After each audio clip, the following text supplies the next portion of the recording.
Welcome back to another edition. I want to cover something that I haven't covered before in 3 years on the podcast that I could find. And that's the notion of doing what you love. I have to go back to, probably around 2000 when I first went to a 2-day workshop with George Kinder. And it was on the 7 stages of money maturity. And it was where, for me, the concepts of money, emotions, and spirituality came together. Prior to this, I would look at spirituality and money as being like 180 degrees apart, and that emotions were something to be avoided in making good financial decisions, of which I confused acting out on emotions and feeling emotions, assuming them to be one and the same. But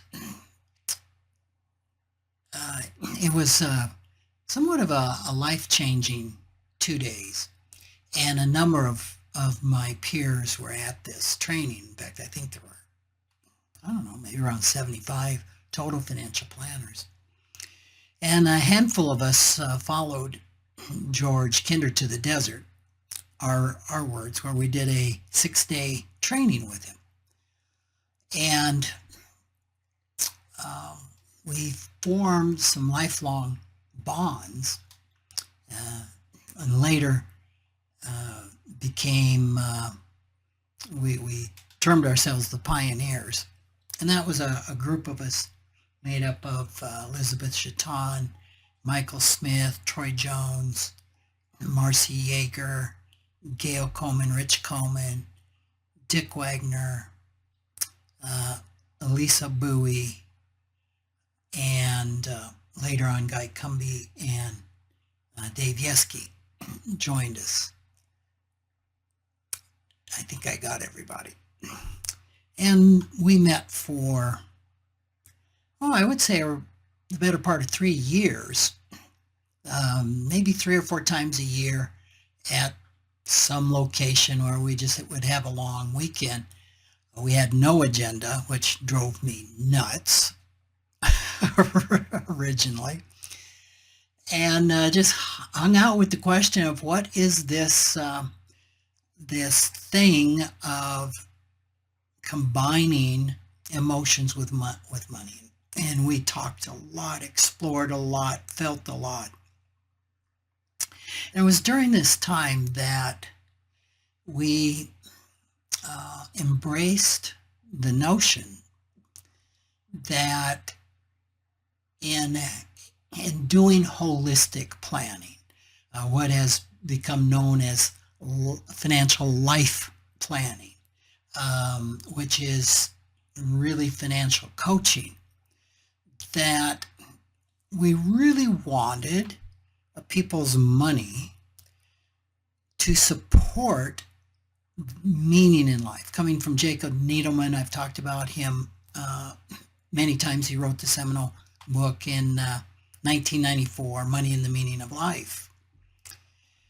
And this was kind of a radical concept that our money was there to support our quest for meaning. And part of having a life of meaning is really being engaged in what gives one meaning.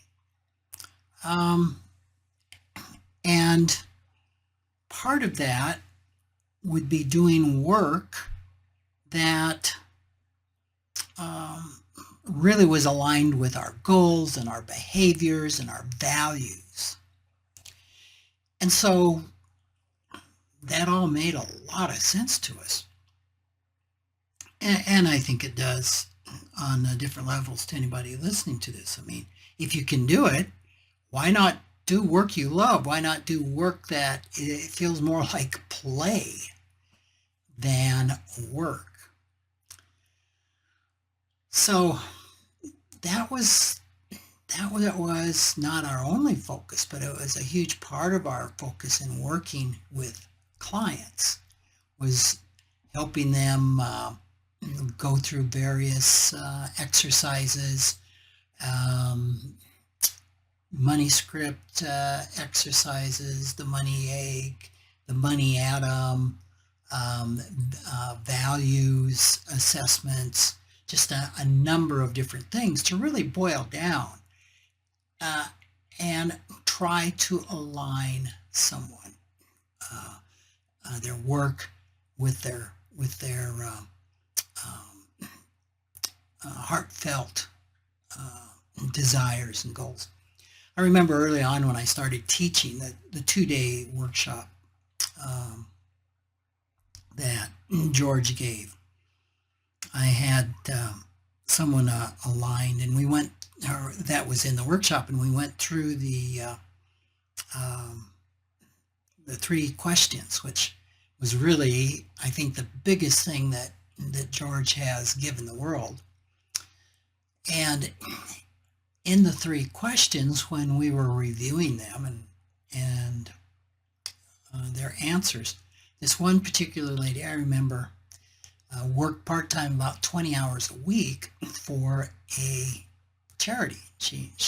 I think she volunteered. I'm not positive. She may have gotten some pay. But at the end of this exercise, I remember raising her hand and saying, you know, what is shocking to me when I look at all of what's important to me and in answering these questions, there's one thing that didn't show up anywhere. And I said, oh, what's that? She says, my volunteer job. It's nowhere to be found. And I saw her not too long after that, and she had told me, well, I quit my volunteer job because of that, because it was aligning with more of a should and a not. Now, that's kind of the goal of what we're at is what we're spending our time, our life energy on, really aligned with our values. So that was just a little over 20 years ago, maybe even closer to 25 years ago. And what I have since discovered, and not very willingly, that I guess you could say I've kind of entertained this, that it's harder to really do the job one loves than what we, as in the early pioneers, and I'll certainly speak for myself, had hoped. And the reality is, so often what feels like play to us, what we are passionate about, just doesn't carry much pay, if any. I remember my daughter, when we were talking about college and what she wanted to do when she grew up. She loved to write, loved to draw. And we were talking about careers in doing that and potential pay and the ease of entering the field and being successful. And I remember her saying, well, Dad, I think we need a plan B. And I mean, the quintessential example of this is acting, right? You know, and going to LA and working as a server, trying just to make ends meet in pursuing one's dream. So that's where reality starts to set in on this notion of how easily is what I'm passionate about transferable to something that will pay the bills. So I started entertaining this notion that maybe the two don't often align. And I read a newsletter by Jonathan Clemens and his humbledollar.com blog. And he wrote, and I quote, "Forget pursuing your passions in your 20s and 30s. Instead, you should spend those years pursuing dollars so you can spend your 40s and 50s doing what you love." And I had to admit there was some value to that. And if I just use myself as an example, I spent definitely my 20s and my 30s, and I would say much of my 40s, pursuing what I was really good at, which at that time was real estate, and really understanding the intricacies of real estate and what made a good investment and how to buy, how to sell, how to structure deals really creatively. And I can't say that I hated it. I did enjoy that. And while I was buying for my own account and my own investments, that in itself isn't going to pay the bills at all in the short term. I had to earn a living, which was actually selling real estate. And I loved as much about that as I hated. I was just right in the middle when I took assessments as to how much enjoyment I was getting out of that. Now, back in that day, the job that I was passionate about, that I loved, was financial planning, and specifically fee-only financial planning, which was aligned with my ideologies and philosophies. But it was more of a hobby because I started that from scratch. I didn't earn anything doing fee-only financial planning for the first, and I can't say anything, but let's just say it came woefully short of paying the bills for close to 20 years, I would say. So it was my real estate business that was floating the financial planning boat, so to speak. And during that time, I worked very hard. I acquired money that I invested wisely, and I saved wisely from doing real estate. So finally, I would say in my 40s, late 40s is when I gave that up and was able to shift 100% into what I loved, which was financial planning. So I have to admit that I really more followed Jonathan Clemens' outline of spending your 20s and 30s becoming good at something, and good at something where you can make money. And what kind of triggered this for me was yesterday I was listening to an interview. A fellow by the name of Scott Galloway, who's a very frequent guest on the Michael Smerconish show. Smerconish is on Sirius XM, channel 124.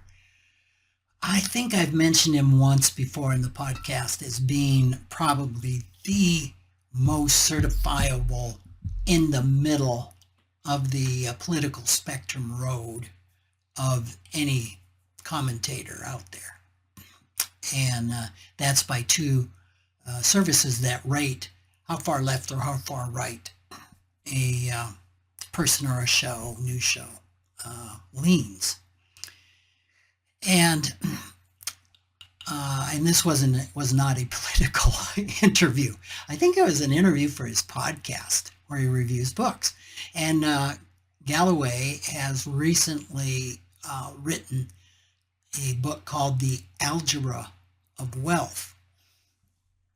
And I will admit I have not, it's so new, I have not read the book, but I've listened to the interview. And it was fascinating.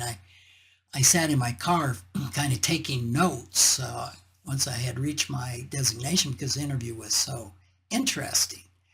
And there was a number of things that spoke to me, and my intention is to get the book because there's some other things that I want to do a podcast on that he mentioned. But the one that grabbed my attention was his challenging of do what you love and the money will follow mantra that we embraced 25 years ago. And he said that he really believes it's more important to find and follow your talent, not your heart, when making career decisions. And he pointed out that market values talent and that it's this alignment that's more likely to lead to financial success. Well, we can't argue with what the marketplace values. And for example, the marketplace much more values something who is great at hitting a baseball than who is great at teaching our children.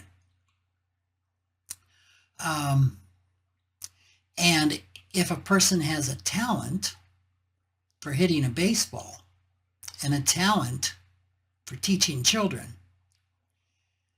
it's not even close which one is going to be the most financially impactful.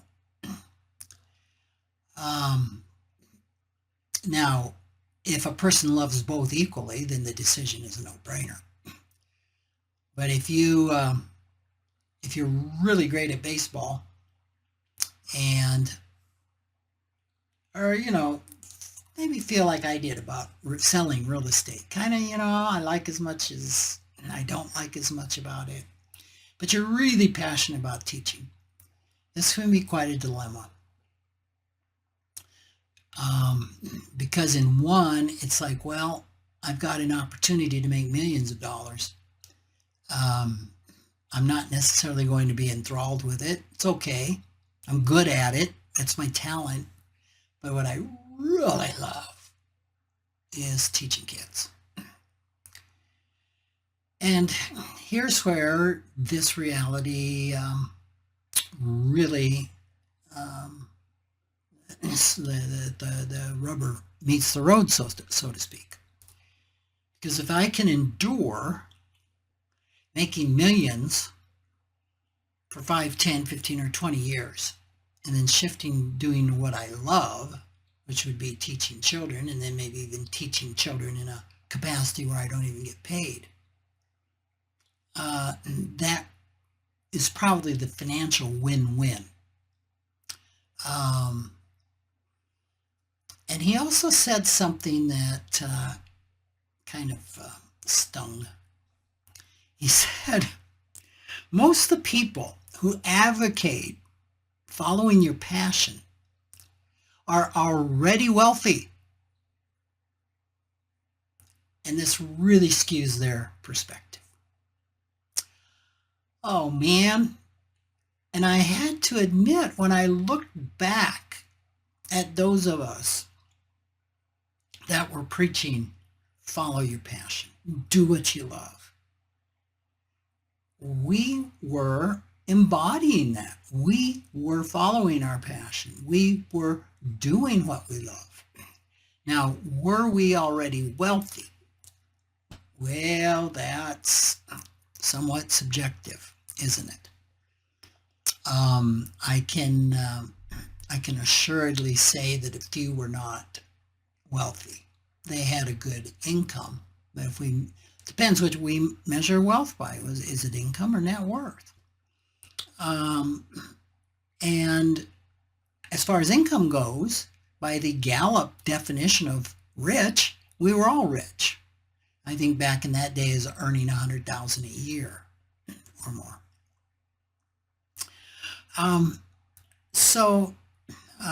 By and large, I would say we were all in the top 10% of net worth of Americans. Now, what does that mean to be in the top 10% of that time? I think it probably meant you needed to have over $100,000 or $500,000 of net worth. We would all say that was not wealthy.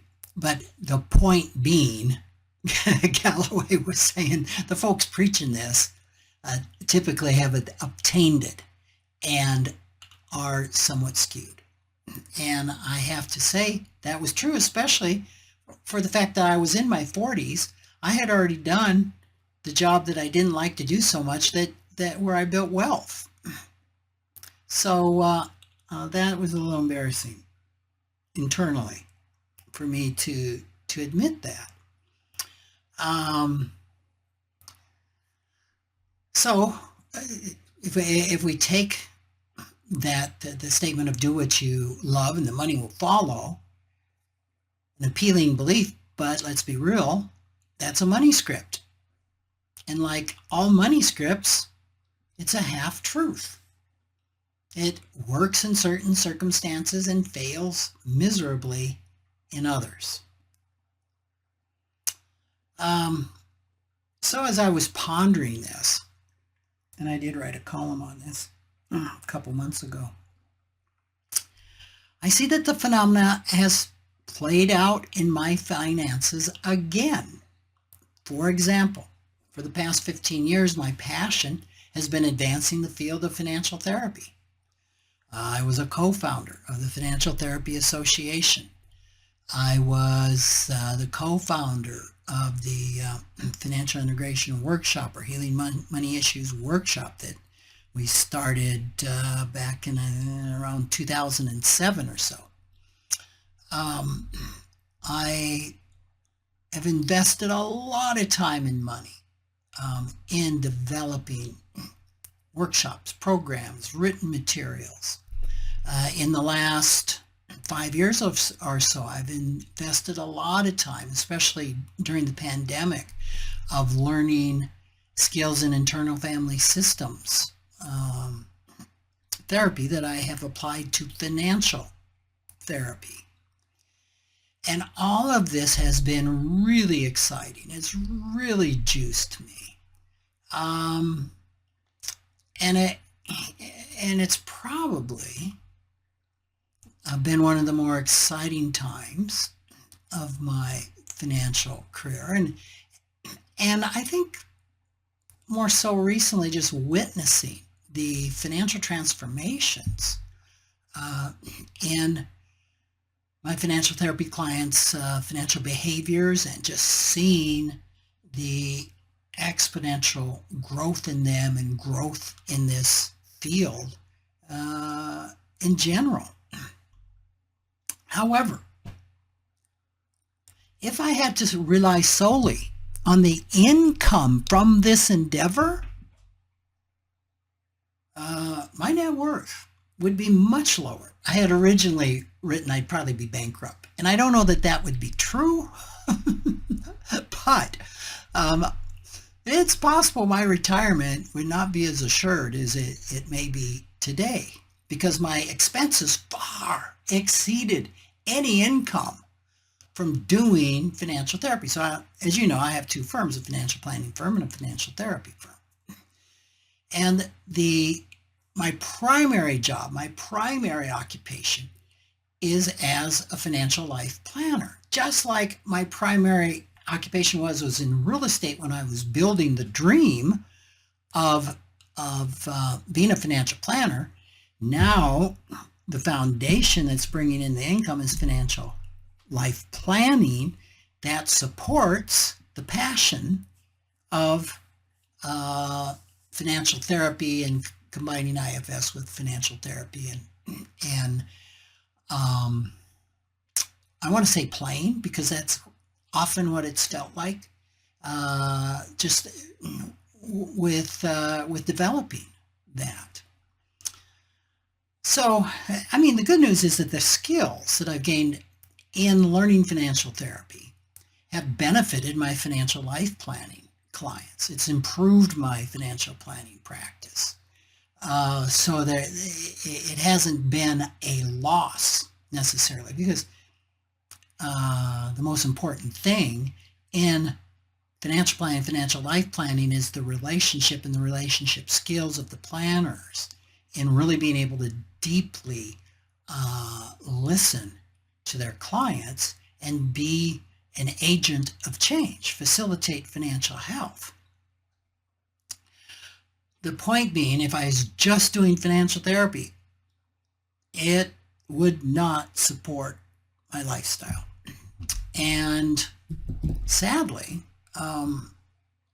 this field is starting to have been around long enough to where we can start to see some of the maturity in this field. And I just want to say that nobody's building a lot of wealth being a financial therapist.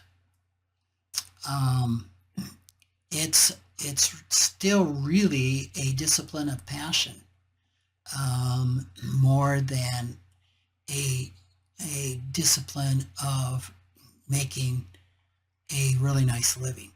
And this is true of therapy in general, although many of my financial therapy clients have been therapists, and most of them have made a very nice living. So I don't want to say that it's not possible.